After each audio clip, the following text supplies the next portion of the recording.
അടുത്ത ഇമ്പോർട്ടൻ്റ് ആയിട്ടുള്ള ഒരു മാക്രോ ന്യൂട്രിയൻ്റ് ആണ് പ്രോട്ടീൻസ്.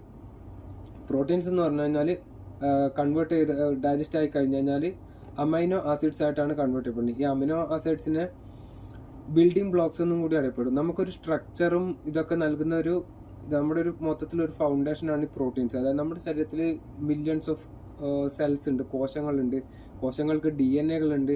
ഇതൊക്കെ നിർമ്മിക്കപ്പെട്ടിട്ടുള്ളത് ഈ പ്രോട്ടീൻസ് കൊണ്ടാണ്.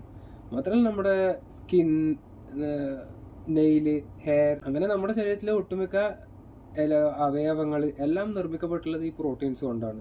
നമ്മുടെ ഒരു മൂവ്മെന്റിനും ഇതിനൊക്കെ വേണ്ടിയിട്ടാണല്ലോ നമ്മുടെ ബോൺസ്, നമ്മുടെ മസിൽസ് ഒക്കെ യൂസ് ചെയ്യുന്നത്. അപ്പോൾ ഇതിനൊക്കെ ദിവസം യൂസ് ചെയ്യുന്നതിന് കണക്കായിട്ട് ഒരു എന്താ പറയുക, ക്ഷതങ്ങൾ സംഭവിക്കുന്നുണ്ട്. അപ്പോൾ ഇതിനൊക്കെ റിപ്പയർ ചെയ്യാൻ കൂടിയിട്ടാണ് അമൈനോ ആസിഡ്സ് ശരീരം യൂസ് ചെയ്യുന്നത്. അപ്പോൾ നമ്മൾ ഇതൊന്നും നോക്കിയിട്ടല്ല ഭക്ഷണം കഴിക്കേണ്ടത്. ഈ പ്രോട്ടീൻസ് എന്ന് പറയുമ്പോൾ ചില ആൾക്കാർക്കുള്ള ഒരു തെറ്റായ ധാരണ എന്ന് വെച്ച് കഴിഞ്ഞാൽ ഈ ബോഡി ബിൽഡേഴ്സിനൊക്കെയാണ് കൂടുതൽ പ്രോട്ടീൻ വേണ്ടത്. ശരിയാണ്, അവർ കാരണം അവരുടെ മസിൽസിന് കൂടുതൽ ആയാസം കൊടുക്കുന്നതുകൊണ്ട് അതിന് കൂടുതലായിട്ട് പ്രോട്ടീൻസ് വേണം, അതിന് മസിൽസിനെ പാച്ചപ്പ് ചെയ്യാനൊക്കെ ആയിട്ട്.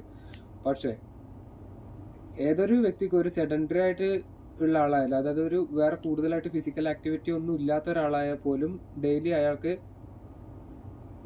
പെർ kg ഓഫ് ബോഡി വെയ്റ്റിന് 0.8 ഗ്രാം തൊട്ട് 1 ഗ്രാം വരെയാണ് അതിൻ്റെ ഒരു കണക്ക് പറയുന്നത്. അത് ചുരുക്കി പറഞ്ഞു കഴിഞ്ഞാൽ ഞാനിപ്പോൾ 70 കിലോഗ്രാം ഉള്ള ഒരാളാണെങ്കിൽ ഡെയിലി എനിക്ക് ഒരു 56 തൊട്ട് 70 ഗ്രാംസ് ഓഫ് പ്രോട്ടീൻ, അത് ഞാൻ കൂടുതൽ ഫിസിക്കൽ ആക്ടിവിറ്റി ഒന്നും ചെയ്യാത്ത ഒരാളാണെങ്കിൽ പോലും നമ്മുടെ ശരീരത്തിന് അത്യാവശ്യമാണ് ബാക്കിയുള്ള നോർമൽ ഫങ്ഷൻസിന് വേണ്ടിയിട്ട്. മാത്രമല്ല ഈ ബോഡി ബിൽഡേഴ്സൊക്കെ കൂടുതൽ പ്രോട്ടീൻ കഴിക്കുന്നതിൻ്റെ കാരണം ഇതാണ്. കാരണം അവരുടെ എന്താ പറയുക, അവരുടെ ഫിസിക്കൽ ആക്ടിവിറ്റി ലെവൽ ഭയങ്കര ഇൻറ്റൻസ് ആണ്. അപ്പോൾ കൂടുതൽ മസിൽ ബ്രേക്ക് ഡൗൺ ഒക്കെ ഉണ്ടാവും. അപ്പോൾ അതിനെ റിപ്പയർ ചെയ്യാൻ വേണ്ടിയിട്ട് കൂടുതലായിട്ട് വേണം. ഇതാണ് അവർ കൂടുതൽ പ്രോട്ടീൻ കഴിക്കുന്നതിൻ്റെയും കാരണം. ഇന്ത്യയിലെ കണക്ക് വെച്ച് നോക്കിക്കഴിഞ്ഞാൽ 90% ആൾക്കാരും പ്രോട്ടീൻ ഡെഫിഷ്യൻ്റ് ആണ്. ആൾക്കാർക്ക് ശരിക്കും പറഞ്ഞാൽ എന്തുകൊണ്ടാണ് ഇതൊക്കെ കൂടുതലായിട്ട് കഴിക്കേണ്ടതിൻ്റെ ഒരു പ്രാധാന്യം അല്ലെങ്കിൽ അവർ അവെയർ അല്ല, ഒന്നാമത്തെ കാര്യം.